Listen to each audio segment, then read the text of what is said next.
मैं हूं मधु और आप देख रहे हैं मेरा चैनल ट्विंस मामा। आज मैं आपसे बात करने वाली हूं कि कैसे आपको अपने बच्चों को सेल्फ फीडिंग सिखाना चाहिए। मतलब what is the right age कि आप अपने बच्चों को सिखाएं कि वो खुद से खाना खाना शुरू करें और किस तरीके से आप इस पूरे प्रोसेस को अंजाम दे सकते हैं। सेल्फ फीडिंग एक बहुत ही आवश्यक डेवलपमेंटल माइलस्टोन है और उनके सोशल और पर्सनल डेवलपमेंट का ये एक काफ़ी इम्पॉर्टेंट एस्पेक्ट भी है। इस पूरे प्रोसेस को स्टार्ट करने से पहले आपको ये देखना है कि आपके बच्चे इस प्रोसेस के लिए तैयार हैं या नहीं। अक्सर 8 से 12 महीने के शिशुओं में देखा जाता है कि वो खाने को लेकर काफ़ी उत्सुक हो जाते हैं। मतलब जैसे ही वो कोई फूड आइटम देखते हैं, डिनर टेबल हो गया या लंच टेबल पर, वो चाहते हैं कि वो उसे छुए। अगर उन्हें एक स्पून मिल गया तो वो उसे अपने मुंह की तरफ लेकर जाते हैं या फिर वो अपनी आंखें किसी फूड आइटम पे गड़ा के बैठे होते हैं, उसमें इंटरेस्ट दिखा रहे होते हैं।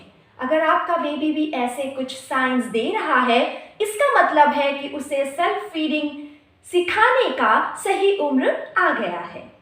इनिशियली ये प्रोसेस फॉर श्योर काफ़ी मेसी होगा, काफ़ी गंदगी फैलेगी। मतलब जिस तरह नीट एंड क्लीन तरीके से आप उसे फीड करा रही थी वैसे वो फीड नहीं कर पाएंगे।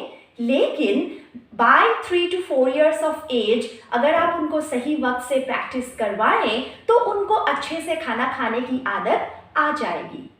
शुरू में बच्चे मोस्टली अपने उंगलियों से जो फूड आइटम होता है उसको टच करके फील करते हैं, उसके टेक्सचर को समझने की कोशिश करते हैं और फिर काफ़ी क्यूटली अपने मुंह की ओर उस खाने के आइटम को लेकर जाते हैं और कभी कभार तो कंफ्यूजन में अपने मुंह को ही खाने की तरफ लेकर आते हैं। मतलब जैसे हम इस तरीके से खाते हैं, उनको आप देखेंगे वो इसका रिवर्स मोशन कर रहे हैं, हाथ नीचे ही है और वो अपने सर को नीचे की तरफ लेकर जा रहे हैं। ऐसा भी कुछ क्यूट मोमेंट आपको देखने को मिल सकता है। और इस पूरी एक्टिविटी के दौरान जितना खाना वो उठाते हैं उसमें से शायद बहुत कम परसेंटेज ही उनके मुंह तक जाता है, बाकी सारा स्पिल हो जाता है। तो मेसीनेस के लिए तो आपको तैयार रहना चाहिए, बट मेसी हो जाएगा इसके लिए हम उसे ना सिखाएं ये तो पॉसिबल नहीं है। बच्चों की कन्वीनियंस के लिए, ताकि वो बस अपने हाथ से मुंह तक या चम्मच से मुंह तक जो लाने का प्रोसेस है फूड आइटम को, उस पर कंसंट्रेट कर पाए, ना कि जो कटोरी या प्लेट है वो हिल डुल रहा हो उसको स्टेबलाइज करने में। इसके लिए आप कुछ सक्शन वाले कटोरी या प्लेट का ऑर्डर कर सकती हैं। किसी भी ऑनलाइन साइट से वो आपको मिल जाएगा। अगर मैं अपनी एक्सपीरियंस की बात कहूँ तो जैसा भी यूटेंसिल हम बड़े यूज़ करते हैं अपने घर पे, उन्हीं से मैंने अपने बच्चों को इस पूरे प्रोसेस में ट्रेन किया है। बट अगर आप चाहें तो ऐसे सक्शन कप्स या प्लेट्स ये काफ़ी अच्छे हो सकते हैं। तो शुरू में जब 8 से 12 महीने की उम्र में आप अपने बच्चे को कोई फूड आइटम खुद से खाने के लिए देना चाहते हैं तो सॉफ्ट फिंगर फूड्स ही दें, क्योंकि इस उम्र में बच्चों को अच्छे से चबाना नहीं आता। उनको ये नहीं पता होता कि कितना बड़ा बाइट लेना चाहिए या कितना छोटा बाइट उनके लिए सेफ है। तो चोकिंग के चांसेस काफ़ी ज़्यादा हो सकते हैं अगर उनको सॉफ्ट चीज़ें आप नहीं देते हैं।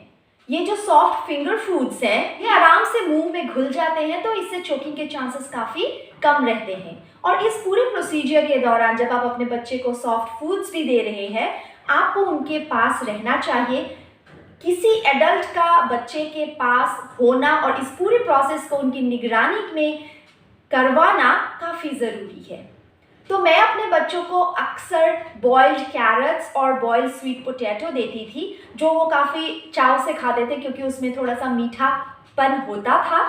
इसके अलावा चीज़ क्यूब्स या फिर पनीर क्यूब्स भी मैं दिया करती थी और कुछ और ऑप्शंस थे, वेल बॉइल्ड पास्ता और स्क्रैम्बल्ड एग्स।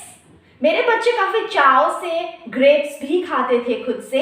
लेकिन एक बात मैं आपको यहाँ बता दूँ कि ग्रेप्स जब भी आप दें उसे काट कर छोटे छोटे टुकड़ों में दें। अगर आपने सॉलिड जैसा ग्रेप होता है वैसे अगर उन्हें दे दिया तो इससे चोकिंग के काफ़ी चांसेस हो सकते हैं। तो हम क्या किया करते थे, उसके छिलके को उतार के छोटा छोटा टुकड़ा करके उन्हें देते थे और वो काफ़ी अच्छे से चाव से उसे उठा कर खाते थे। इस उम्र के दौरान या इसके थोड़े पहले से आपको अपने बेबी के लिए पिंसर ग्रिप वाले एक्टिविटीज़ करवाना बहुत ज़रूरी है, ताकि जब वो फिंगर फूड्स उठाए तो थंब एंड इंडेक्स की मदद से ये जो ग्रिप होता है इस तरीके से किसी चीज़ को पकड़ने का वो सीख पाए। इसके लिए आपको कुछ खास करने की ज़रूरत नहीं है, घर पे ही अवेलेबल जो चीज़ें हैं, फॉर एग्जांपल आप अपने बैंगल्स उतार के दे सकती हैं उन्हें पकड़ने के लिए, या इसी तरीके का कुछ चीज़ दे सकती है जिससे वो इन 2 उंगलियों की मदद से पकड़े, और जब उनका ये पिंसर ग्रिप सही हो जाएगा उनको फिंगर फूड्स को हैंडल करने में काफ़ी आसानी होगी।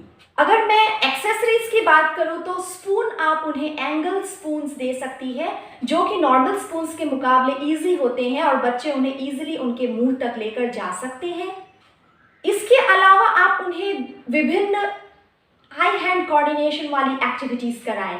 इसमें कुछ भी हो सकता है, आप किसी भी वस्तु को उन्हें पकड़ने दें, उनको कुछ कलरफुल चीज़ें दिखाएं और उनके ऊपर आसपास ऐसे घुमाएं ताकि वो उसे कैच करने की कोशिश करें।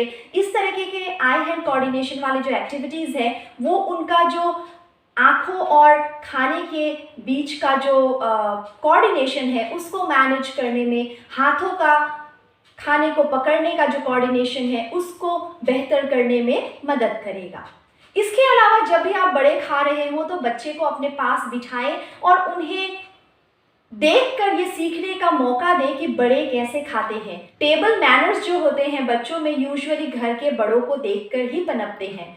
तो मैं बस यही कहूँगी कि बच्चे कितना भी मेसी करे आपके डाइनिंग टेबल को, आपके घर को, आपके फ्लोर को, आपके मैट्स को, उनको एनकरेज करना बहुत ज़रूरी है। एज अ ट्विन मॉम मुझे पता है कि कितनी मेसीनेस क्रिएट हो सकती है। आई वॉज अ परफेक्शनिस्ट जो कि घर के एवरी नुक एंड कॉर्नर को बिल्कुल साफ सुथरा रखती थी, और अब मेरे घर का हाल देखिए, कोई ऐसा कॉर्नर है ही नहीं जहाँ खिलौने बिखरे ना पड़े हो। सो बस मदरहुड या पेरेंटहुड का ये एक फेज़ है, ग्रेसफुली हमें इस फेज़ को एक्सेप्ट करना सीखना चाहिए। मेरी इन 2.5 सालों की एक्सपीरियंस यही कहती है कि बच्चे को थोड़ा सा प्रैक्टिस टाइम दिया करें पूरे दिन भर में, 2 से 3 बार उन्हें कुछ स्नैक्स दे इंडिपेंडेंटली हैंडल करने के लिए, वो खाने के साथ खेले, खाने को नष्ट करे, ये कुछ हद तक ओके होता है, लेकिन अगर आप उन्हें अलाउ ही नहीं करेंगी तो वो इंडिपेंडेंट नहीं हो पाएंगे। रिसर्च के अकॉर्डिंगली सेल्फ फीडिंग का सबसे बड़ा फायदा ये माना जाता है कि जैसे ही बच्चे खुद फूड को हैंडल करना सीखते हैं उनको ज़्यादा अच्छी तरह से इस बात का एहसास हो जाता है कि उन्हें भूख कब लग रही है और उनका पेट कब भर रहा है, और यही 2 फैक्टर्स है जिसकी वजह से हम माएँ अक्सर परेशान रहती हैं और बच्चे के साथ लगी रहती है। मैं भी करती हूँ ये, और खा ले बेटा, और खा ले बेटा। तो ये जो पूरा प्रोसीजर है इसकी एंडिंग हो जाएगी अगर वो अच्छे से सही तरीके से खुद से खाने को हैंडल करना सीख जाए। इसके अलावा रिसर्च में ये भी पाया गया है कि बच्चों का जो चीविंग एंड स्वेलोइंग कैपेबिलिटी है उसमें भी बेहतरी आती है जैसे ही वो सेल्फ फीडिंग के प्रोसेस में खुद को ढालते हैं। तो बस देर मत कीजिए और अपने बच्चे को उनके एज स्पेसिफिक खाने दीजिए ताकि वो खा पाए। जैसे मैं बहुत सारे वीडियो में कह चुकी हूँ कि पेशेंस और परसिस्टेंस ही पेरेंटिंग का दूसरा नाम है। मैं भी यही सीख रही हूँ कि पेशेंस और पेशेंस ही चाहिए होता है, चाहे कोई भी एक्टिविटी ले ले आप बच्चों से related. So new moms out there, आप भी पेशेंस रखें, बच्चे को सेल्फ फीडिंग ज़रूर सिखाएं। आई होप मेरा ये वीडियो आपके लिए यूजफुल रहा होगा। ऐसे ही पेरेंटिंग और pregnancy, twin moments and fitness related to moms जैसे वीडियोस देखने के लिए मेरे चैनल को काइंडली सब्सक्राइब कर लें, और हाँ, नोटिफिकेशन बेल दबाना ना भूलें, इससे आपको मेरे न्यू वीडियोस की जानकारी जल्दी ही मिल जाएगी। See you soon with another video. Till then, take good care of yourself. Bye bye.